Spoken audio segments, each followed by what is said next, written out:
आज करेंगे थायराइड और पैराथायराइड ग्लैंड। हाइपोथैलेमस और पिट्यूटरी हमने कर ली है। तो जो थायराइड ग्लैंड होती है, thyroid gland largest endocrine gland होती है, लार्जेस्ट एंडोक्राइन ग्लैंड होती है, और ये एकमात्र ऐसी ग्लैंड होती है जो अपनी सीक्रेशंस को स्टोर कर सकती है कुछ टाइम के लिए। ठीक है, कैसी होती है ये? एक्टिवली ऐसी ग्लैंड होती है जो अपनी सीक्रेशंस को कुछ टाइम के लिए स्टोर कर सकती है। ठीक है, तो ये होती है कहाँ पे? यहाँ होती है। कहाँ होती है? यहाँ होती है। यहाँ क्या होता है हमारा? ट्रैकिया। ट्रैकिया को विंड पाइप भी बोलते हैं। ठीक है, तो इसके साइड में ये क्या होती है? हमारी थायराइड ग्लैंड होती है, इधर भी और इधर भी। ये क्या है? थायराइड ग्लैंड है। ये क्या है? ट्रैकिया। और ये जो आपस में कनेक्ट होती है इधर से इधर, ये किसके थ्रू कनेक्ट होती है? इस्थमस। ठीक है, क्या बोलते हैं इसको? इस्थमस। इसके अंदर थायराइड फॉलिकल्स प्रेजेंट होते हैं, और थायराइड फॉलिकल्स के अलावा ये जो छोटे छोटे और हैं, ये क्या है? हमारे पैराफोलिकुलर सेल्स। ठीक है, क्या क्या है? थायराइड ग्लैंड है। कहाँ पे है? ट्रैकिया। ट्रैकिया के इधर इधर से कनेक्ट किसके थ्रू हो रही है? इस्थमस के थ्रू। ट्रैकिया को विंड पाइप भी बोलते हैं। पैराफोलिकुलर सेल्स होती है, थायराइड फॉलिकल्स भी होती है, और ये कुछ टाइम के लिए अपनी सीक्रेशंस को स्टोर कर सकती हैं।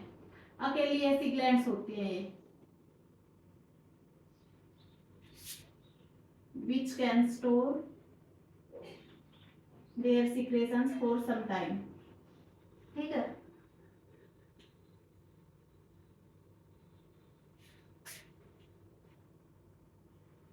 कुछ टाइम के लिए स्टोर कर सकते हैं अपनी सीक्रेशंस को। और क्या बोलते हैं इसको? एच ग्लैंड भी बोलते हैं और बटरफ्लाई ग्लैंड भी बोलते हैं। ये है कि बटरफ्लाई ग्लैंड किसको बोलते हैं? एच ग्लैंड किसको बोलते हैं? इसकी शेप है ना, देखो ऐसे एच के जैसे। और बटरफ्लाई ग्लैंड भी बोलते हैं इसको। ओरिजिन कैसा होता है इसका? एंडोडर्मल ओरिजिन होता है। कैसा ओरिजिन होता है? एंडोडर्मल। उसके बाद आता है कि कौन कौन से हार्मोन आ रहे हैं हमारे थायराइड ग्लैंड से। तो हार्मोन कौन से आते हैं? T3 और T4। T4 को थायरोक्सिन भी बोलते हैं। T3 क्या होता है? Try iodothyronine. T4 tetra iodothyronine. ये फैट सोल्यूबल होते हैं या वाटर सोल्यूबल होते हैं? ये फैट सोल्यूबल होते हैं। और फैट सोल्यूबल होते क्यों है? कौन बनाता है उनको? जो आयोडीन होता है, आयोडीन की प्रेजेंस उनको फैट सोल्यूबल बनाती है। जो आयोडीन प्रेजेंट होता है उसकी प्रेजेंस इनको फैट सोल्यूबल बनाते हैं। और जो फैट सोल्यूबल है तो उनके अंदर कैसे रिसेप्टर्स प्रेजेंट होंगे? मेम्ब्रेन के अंदर होंगे या इंट्रासाइटोप्लाज्मिक? जो लिपिड सोल्यूबल होती है मेम्ब्रेन हमारी, लिपिड बाइलेयर की होती है, तो उसमें से क्या कर जाते हैं? वो पास कर जाते हैं। तो आयोडीन की प्रेजेंस इनको क्या बनाएगी? Fat soluble. तो इनके अंदर रिसेप्टर कैसे होंगे? Intracytoplasmic receptors. ठीक है, उसके बाद है जो थायराइड हार्मोन्स होते हैं हमारे, उनका काम क्या है? Functions of thyroid hormone. तो वो क्या करते हैं? कंप्लीट बॉडी मेटाबॉलिज्म को रेगुलेट करते हैं। चाहे वो प्रोटीन का मेटाबॉलिज्म है, चाहे वो कार्बोहाइड्रेट का मेटाबॉलिज्म है, चाहे वो फैट का मेटाबॉलिज्म है, कंप्लीट बॉडी मेटाबॉलिज्म को रेगुलेट करते हैं। तो उसमें क्या होता है? कई बार उसी से हम बीएमआर रेट कैलकुलेट करते हैं, basal metabolic rate. Basal metabolic rate BMR कैसे कैलकुलेट करते हैं? कि मान लो कोई एक आधा तो ऐसा इंसान होता है जो बहुत कम खाता है पर बहुत मोटा होता है। कोई ऐसा होता है जो बहुत ज्यादा खाता है फिर भी मोटा नहीं होता है। तो क्यों होता है ऐसा? किसी किसी का जो मेटाबॉलिज्म होता है वो बहुत फास्ट होता है। जिसका बहुत फास्ट है वो क्या करेगा? जल्दी जल्दी अपना खाना जो खाता है उसको डाइजेस्ट कर लेगा। और जिसका मेटाबॉलिज्म स्लो है उसके अंदर वो नहीं हो पाएगा, तो वो क्या हो जाता है? मोटा हो जाता है। तो और क्या होता है इसमें? जो इराइथ्रोपोइसिस होती है, इराइथ्रोपोइसिस की प्रोसेस को भी स्टिमुलेट करता है। इराइथ्रोपोइसिस क्या होती है? आरबीसी बनने की जो प्रक्रिया होती है, आरबीसी फॉर्मेशन जो होती है उसको बोलते हैं इराइथ्रोपोइसिस। ठीक है, उसके बाद है regulate osmo regulation of body. जो आयंस की कंसंट्रेशन होती है उसको भी बैलेंस करता है। मेटामॉर्फोसिस होता है जो उसमें हेल्प करता है। मेटामॉर्फोसिस में क्या होता है? मान लो कोई हमारे पास टेडपोल लार्वा है, टेडपोल लार्वा से मेटामॉर्फोसिस होगी तो क्या बनेगा? Adult frog. कब बनेगा? वो जब थायरोक्सिन हार्मोन होगा। अगर थायरोक्सिन हार्मोन नहीं आएगा यहाँ पे तो वो टेडपोल लार्वा कभी भी एडल्ट फ्रॉग नहीं बनेगा, वो लार्वा ही रहेगा। ठीक है, तो इसमें क्या होता है? एक तो कंप्लीट बॉडी की जो मेटाबॉलिज्म है, कार्बोहाइड्रेट का है, फैट का है, प्रोटीन का, चाहे किसी का भी, उसको रेगुलेट करता है। ऑस्मो रेगुलेशन को रेगुलेट करता है। जो इराइथ्रोपोइसिस की फॉर्मेशन होती है उसको स्टिमुलेट करता है। उसके बाद मेटामॉर्फोसिस में हेल्प करता है। मेटामॉर्फोसिस में टेडपोल लार्वा है, टेडपोल लार्वा एडल्ट फ्रॉग में कन्वर्ट हो जाता है। मेटामॉर्फोसिस के हेल्प पे होता कब है? जब थायरोक्सिन हार्मोन आता है। अगर थायरोक्सिन हार्मोन यहाँ पे नहीं आएगा तो जो टेडपोल लार्वा है वो लार्वा ही रह जाएगा, वो कभी भी एडल्ट फ्रॉग नहीं बन पाएगा। ठीक है, उसके बाद है डिसऑर्डर्स। अगर थायराइड हार्मोन कम हो जाए, अगर थायराइड हार्मोन ज्यादा हो जाए, कम हो जाए तो उसको बोलेंगे हाइपोथायरॉयडिज्म, अगर ज्यादा हो जाए तो उसको बोलेंगे हाइपरथायरॉयडिज्म।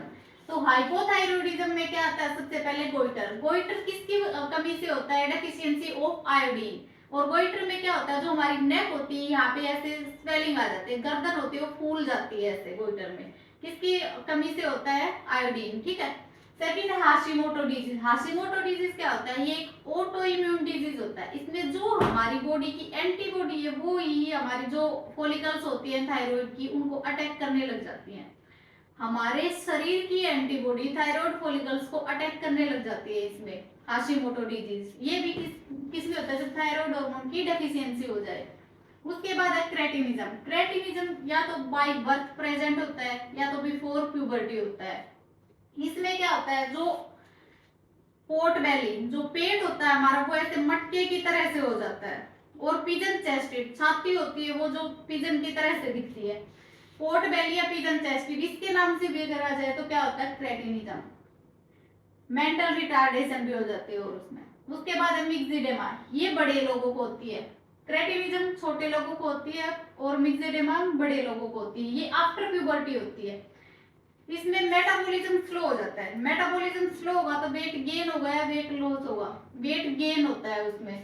और बॉडी हमेशा ऐसी रहती है, बॉडी फटीग की, थका हुआ रहता है वो हमेशा। उसको ऐसे लगता है कि बस मैं ऐसे ही लेटा रहा हूँ। ठीक है। कौन कौन से हैं? Goitre, goitre deficiency of iodine, swelling around नेक। उसके बाद Hashimoto disease auto immune disorder होता है। इसमें हमारी जो एंटीबॉडी होती है वो ये अटैक करती है थायराइड फॉलिकल्स को। क्रेटिनिज्म बिफोर प्यूबर्टी या बाय बर्थ प्रेजेंट होता है। इसमें क्या होता है? पोर्ट बेली और पिजन चेस्टेड, इसके नाम से भी आ जाता है सीधा कई बार पिजन चेस्टेड, तो उसको क्या बोलेंगे? क्रेटिनिज्म। मिक्सिडेमा आफ्टर प्यूबर्टी होता है। स्लो मेटाबॉलिज्म होता है। स्लो मेटाबॉलिज्म होगा तो वेट गेन होगा और हमेशा इंसान कैसे रहेगा? थका हुआ रहेगा उसमें। ठीक है। उसके बाद है हाइपरथायरॉयडिज्म। हाइपर मतलब ज्यादा, तो उसमें T3 और T4 क्या होंगे? ज्यादा होंगे, ज्यादा अमाउंट में प्रेजेंट होंगे। अब जैसे मान लो पिट्यूटरी ग्लैंड से हमारा क्या आता है? TSH, thyroid stimulating hormone. Thyroid stimulating hormone यहाँ पे क्या रिलीज कराएगा? T3 और T4। तो यहाँ पे क्या होता है? जो एंटीबॉडी होती है ना, एंटीबॉडी नकल करती है उसकी TSH की। क्या करती है? नकल करती है उसकी, मिमिक्स TSH। तो वो भी क्या कराती है? यहाँ पे T3 और T4 रिलीज कराती है। तो इससे क्या होता है? T3 और T4 ज्यादा हो जाते हैं। T3 और पिट्यूटरी ग्लैंड से TSH क्या रिलीज करा रहा है? T3 और T4। तो एंटीबॉडी भी उसकी नकल करती है, वो भी क्या कराती है? T3 और T4। तो T3 और T4 क्या हो जाते हैं? ज्यादा हो जाते हैं। तो उससे क्या होता है? हाइपरथायरॉयडिज्म। इसको एक्सोथैल्मिक गोइटर या ग्रेव्स डिजीज भी बोलते हैं। एक्सोथैल्मिक गोइटर या ग्रेव्स डिजीज। और ये भी एक ऑटो इम्यून डिसऑर्डर होता है, मतलब कि जो बॉडी की एंटीबॉडी है वो ये अपनी सेल्स को अटैक करती है। ठीक है। तो इसमें क्या होता है? जो मेटाबॉलिज्म होता है वो हाई होता है, वेट लॉस होता है, वेट लॉस होता है, ब्लड प्रेशर भी क्या रहेगा? उनका ज्यादा रहेगा और रेस्टलेसनेस फील होती है इंसान को। ठीक है। उसके बाद फोर्थ है पैराथायरॉइड ग्लैंड। पैराथायरॉइड ग्लैंड जो होती है वो कहाँ पे होती है? जो हमारी थायरॉइड ग्लैंड होती है उसी के पास होती है पैराथायरॉइड ग्लैंड, पीछे। तो इसमें ये थायरॉइड ग्लैंड है, थायरॉइड ग्लैंड के अंदर ये क्या? हमारी पैराथायरॉइड ग्लैंड। ठीक है। पैराथायरॉइड ग्लैंड जो होती है वो कहाँ पे होती है? Four dorsal lobes on thyroid gland, dorsal side में होती है, ये याद रखना। और इसका ओरिजिन कैसा होता है? Endodermal in origin. थायराइड भी कैसी है? Endodermal in origin. ठीक है। उसके बाद इसमें हार्मोन कौन कौन से होते हैं? पीटीएच, इसी को पैराथ हार्मोन भी बोलते हैं और इसी को कोलिक हार्मोन भी बोलते हैं। एक ही के नाम है, इसके पर्यायवाची है ये, पीटीएच, पैराथ हार्मोन और कोलिक हार्मोन। पैराथायरॉइड कहाँ पे होती है? थायराइड ग्लैंड की जो चार डोर्सल लोब्स होती है वहां पे क्या होती है? पैराथायरॉइड ग्लैंड होती है। ओरिजिन कैसा होता है उसका? एंडोडर्मल। हार्मोन कौन सा होता है? पीटीएच, पैराथ हार्मोन या कोलिक हार्मोन भी बोल देते हैं उसको। ठीक है। उसके बाद है इसका मैकेनिज्म, ये काम कैसे करती है? तो देखो उसमें आता है कैल्शियम होम्योस्टेसिस। कैल्शियम होम्योस्टेसिस, या तो ब्लड कैल्शियम का लेवल हाई हो जाए या ब्लड कैल्शियम का लेवल लो हो जाए तो क्या होगा? अगर ब्लड कैल्शियम का लेवल सही है, ना हाई है ना लो है, तो फिर क्या ही बात है। अगर ज्यादा हो जाए तो क्या होगा? ये थायराइड ग्लैंड से पास करेगी। थायराइड ग्लैंड से क्या कहां पे जाएगी? Parafollicular cells. पैराफोलिकुलर जो सेल्स होती है वो क्या रिलीज करती है? थायरोकैल्सिटोनिन। और ये जो थायरोकैल्सिटोनिन हार्मोन होता है ये क्या करता है, कैल्शियम के लेवल को कम करता है ब्लड में। क्या करता है, कैल्शियम के लेवल को कम करता है। अगर ये ऐसा नहीं करेगा तो क्या होगा, अगर ये ऐसा नहीं करेगा तो किडनी स्टोन हो सकते हैं हमें।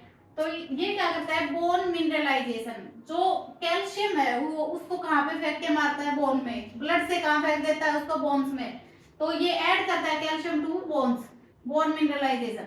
और ये क्या करता है, जो कैल्शियम होता है उसके लेवल को कम करता है ब्लड में, तो इसको हाइपोकैल्शियमिक हार्मोन भी बोलते हैं। ठीक है, क्या करते हैं, थायराइड ग्लैंड से पास करेंगे, पैराफोलिकुलर सेल्स क्या रिलीज करेंगी, थायरोकैल्सिटोनिन। थायरोकैल्सिटोनिन क्या करता है, बोन मिनरलाइजेशन, बोन्स में कैल्शियम को ऐड करता है, ब्लड से कैल्शियम को कम करता है, इसलिए इसको क्या बोलते हैं, हाइपोकैल्शियमिक हार्मोन। ठीक है, उसके बाद है, अगर ब्लड कैल्शियम लो है, अगर खून में कैल्शियम कम हो गया तो क्या होगा, पैराथायरॉइड ग्लैंड होती है, इसमें जो पैराथॉर्मोन होता है, पैराथॉर्मोन वो क्या करता है, बोन रिजॉर्प्शन या डीमिनरलाइजेशन। इसमें क्या होता है, बोन रिजॉर्प्शन या डीमिनरलाइजेशन होगा बोन्स का।